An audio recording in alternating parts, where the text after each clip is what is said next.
دکھا ہوا ہے، لہجہ بہت زخمی ہے۔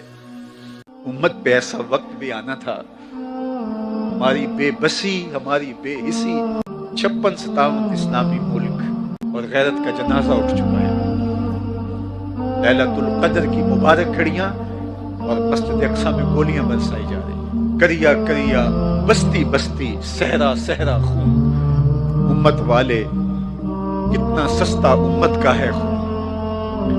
گھر گھر سے جنازے اٹھ رہے ہیں۔ ہم نے تو جب سے ہوش سنبھالی، ہم نے کشمیری ماؤں کے بین سنے، ان یتیموں کی آہیں اور فریادیں سنی، بیواؤں کی سسکیاں سنی، روتے بلکتے بچوں کی صدائیں ہم بچپن سے سن رہے ہیں۔ فلسطین کا مسئلہ حل نہیں ہو رہا، مشرقی تیمور کو چند لمحے بھی نہیں لگے، باقی مسائل ایسے چٹکیوں میں حل ہو جاتے ہیں۔ اقوام متحدہ سرپرست ان کے سر پہ بیٹھی ہوئی ہے۔ ہم کتنے لاوارث ہو گئے۔ آدم تائی کی بیٹی جب حضور کی بارگاہ میں آئی تو اس کے سر سے چادر اتری ہوئی تھی، تو حضور نے اپنی چادر اس کی طرف ڈالی تو کسی نے کہا حضور کافرہ ہے، فرمایا بیٹی تو ہے۔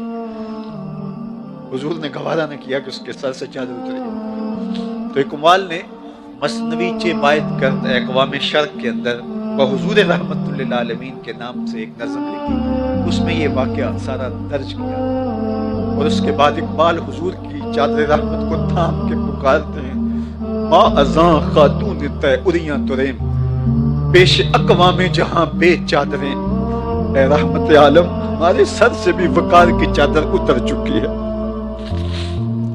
بنو طے کی بیٹی کے سر پہ چادر اوڑھنے والے محبوب، ہم آج پوری امت برہنہ سر ہیں، وہ شام میں ہیں، آج امت جاں بلب ہے۔ آسمان کے مالک، اس آسمان کے نیچے زمین کے اوپر ان مجبوروں کا تیرے علاوہ کوئی نہیں ہے، کوئی ان کی فریاد سننے والا نہیں۔ اللہ اس امت کو عالمی قیادت نصیب فرما، اللہ اس امت کو پاک پن، عظمت رفتہ، رفت پارینہ دے، اور میرا دل دعا دینے کو چاہ رہا ہے رجب طیب اردگان کو۔ عصر نو رات ہے، دھندلا سا ستارہ تو ہے، عصر نو رات ہے، دھندلا سا ستارہ تو ہے، کشتی امت کا زمانے میں سہارا تو ہے۔ اللہ اس امت کو وکاس دے دے، وہ دن ہم بھی دیکھیں گے کہ یہ امت غالب ہوگی۔ احرام کے اعتبار سے حج کے لیے کون سی جگہ ہے جس سے باندھا ہوا احرام سب سے افضل ہے؟ تو ایک روایت میں آتا ہے سب سے افضل احرام کے اعتبار سے وہ حج ہے جس حج کا احرام مسجد اقصی سے باندھا جائے۔ اللہ ہمیں وہ دن نصیب کرنا کہ ہم ایک حج ایسا بھی کریں کہ مسجد اقصی سے احرام باندھے۔ تیرے لیے کوئی مشکل نہیں۔ صلاح الدین ایوبی اٹھ قبر سے، اس امت کی بیٹیاں پکار رہی ہیں، تے گھر گھر تکے کھاوے کہ تو لباؤں برباد ہے۔ جو کچھ برما میں ہوا، جو کچھ فلسطین میں ہو رہا ہے، شام میں جو کچھ ہو رہا ہے، اور اب کندوز کا پھیلا ہوا درد، امت لہو لہو ہے، اور 56-57 اسلامی ملکوں کے حکمران ہیں کہاں؟ کیا یہ چیخ بھی نہیں سکتے، آواز بھی نہیں اٹھا سکتے؟ گاجر مولی کی طرح اس امت کو کاٹا جا رہا ہے، اور ہم ہر جگہ ظلم کا، جبر کا شکار ہو رہے ہیں۔ سیریا کے اندر جو ظلم و ستم کی داستانیں رقم ہو رہی ہیں، پھر بدقسمتی یہ ہے کہ کچھ ممالک اپنے سطحی مفادات کے لیے اس قتل عام میں شریک بھی ہیں۔ گلا جفائے وفا نما جو حرم کو اہل حرم سے ہے، کسی بت کدے میں بیان کروں تو صنم بھی کہہ دیں ہری ہری۔ تو آج ہم اپنے سطحی مفادات کے لیے معصوم جانوں کا قتل عام کرنے پہ تلے ہوئے ہیں۔ فلسطین کے اندر انسانیت کا بہتا ہوا خون کیا دنیا کے اندر امن کے ٹھیکیداروں کو نظر نہیں آتا؟ شتیلا اور صابرہ کے کیمپوں کے اندر پھیلا ہوا درد کیا یہ امت محسوس نہیں کرتی؟ کشمیر کے اندر 1 لاکھ سے زائد لوگ شہید ہو گئے ان 17 سالوں میں، 90,000 بچے یتیم ہو گئے، 23,000 سے زائد خواتین بیوہ ہو گئی۔ وہ وادی جنت نگاہ انگاروں میں لپٹی ہے، ڈل جھیل کے پانی پر لاشیں تیر رہی ہیں۔ وہ چناروں کی سرزمین آج خون سے لالہ زار بنی ہوئی ہے۔ کیا پوری دنیا نابینا ہے؟ اس کی آنکھیں نہیں ہیں؟ کہاں ہے اقوام متحدہ؟ کہاں ہے امن کے ٹھیکیدار؟ کہاں انسانیت کے حقوق کی بات کرنے والے؟ کہاں انسانی تقدس کی کہانی کا نغمہ چھیڑنے والے؟ اور اب قندوز میں دیکھیے، معصوم حفاظ کرام جو دستار فضیلت لینے آئے تھے، سند شہادت بھی پا کے اس دنیا سے رخصت ہوئے۔ 101 حفاظ شہید کر دیے گئے۔ یہ جو حفاظ، یہ طلبہ ہوتے ہیں، یہ جنت کی چڑیاں ہیں۔ ان کے لیے دنیا کا میڈیا نہیں بول رہا، میڈیا کا گلا بیٹھ گیا ہے، چینل گنگ ہو گئے۔ یہی حملہ کسی شراب خانے پہ ہوا ہوتا، یہی حملہ کسی اور جگہ پہ ہوا ہوتا، چیخ چیخ کے یہ لوگ آسمان سر پہ اٹھا لیتے۔ لبرل آنٹیاں ہاتھوں میں موم بتیاں لیے چوکوں پہ چراغاں کر رہی ہوتی۔ کیا ان بچوں کو ماؤں نے نہیں جنم دیا تھا؟ ان کے جسم میں دوڑنے والا کیا انسانی خون نہیں تھا؟ یہ کسی کے لخت جگر نہیں تھے؟ ان میں سے زیادہ بچے تو وہ تھے جو یتیم تھے، جن کی بیوہ مائیں اپنے حافظ قرآن بچوں کی راہیں تک رہی تھی۔ امن کے ٹھیکیدار جو بلیوں اور کتوں کے حقوق پر تنظیمیں بنائے، ان کے حقوق کی بات کرتے ہیں، آج انسانیت کا یہ لٹتا ہوا قافلہ انہیں کیوں دکھائی نہیں دیتا؟ وہ کیوں نابینا ہو گئے ہیں؟ انسانی حقوق کی تنظیمیں، یہ NGOs، یہ چیخ چیخ پہ انسانیت کا نوحہ پڑھنے والے مختلف چینلوں پہ آج کہاں مر گئے ہیں؟ ان کے سینے میں دھڑکتا ہوا دل نہیں ہے؟